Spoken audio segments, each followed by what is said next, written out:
श्री स्वामी समर्थ। गीतेच्या सर्व 18 अध्यायांचे सार केवळ 18 वाक्यात। भगवद्गीता वाचल्याने आपल्याला जीवनातील सत्याचा परिचय होतो आणि अंधश्रद्धा आणि खोट्या समजुतींपासून मुक्ती मिळण्यास मदत होते। गीतेतून मिळालेले ज्ञान आपल्या शंका दूर करते आणि आपला आत्मविश्वास वाढवते। गीतेची शिकवण आपल्याला कृती करण्यापूर्वी काळजीपूर्वक विचार करायला सांगते। महाभारत युद्धाच्या वेळी भगवान श्रीकृष्णाने अर्जुनाला रणांगणात जे ज्ञान दिले त्याचे वर्णन गीतेत आहे। गीतेत अशा अनेक गोष्टी आहेत ज्यामुळे माणसाला जीवनातील अनेक अडचणी सुलभ होतात। मी येथे गीतेच्या सर्व 18 अध्यायांचे सार केवळ 18 वाक्यात देत आहे।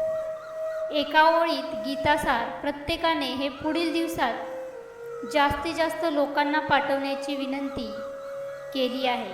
हे केवळ तुमच्या राज्यातच नाही तर संपूर्ण भारतभर पाठवले गेले पाहिजे। गीतेच्या प्रत्येक अध्यायाचे एका ओळीत सार ऐका। अध्याय 1, चुकीचा विचार हीच जीवनातील समस्या आहे। अध्याय 2, योग्य ज्ञान हेच आपल्या सर्व समस्यांचे अंतिम समाधान आहे। अध्याय 3, निस्वार्थीपणा हाच प्रगती आणि समृद्धीचा एकमेव मार्ग आहे। अध्याय 4, प्रत्येक कृती ही प्रार्थनेची कृती असू शकते।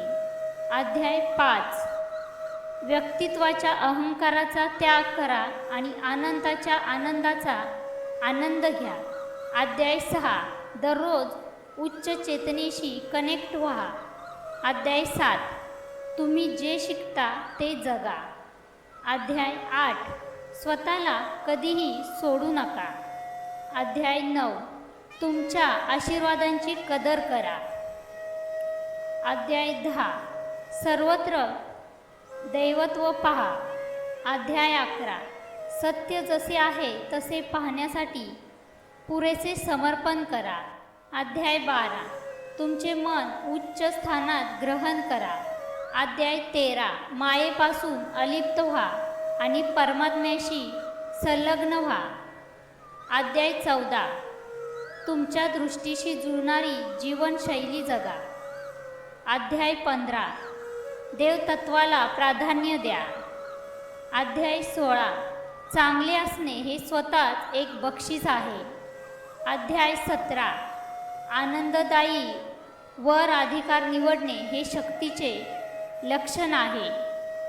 अध्याय 18, जाऊ द्या देवाशी एकरूप होऊया। ओम तत्सत। हा व्हिडिओ जास्तीत जास्त लोकांना शेअर करा आणि गीतेचे महत्त्व समजावून सांगा।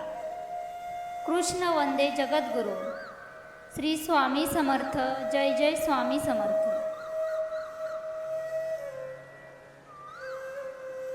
आपल्याला आमचा व्हिडिओ आवडल्यास लाईक, शेअर आणि सबस्क्राईब नक्की करा।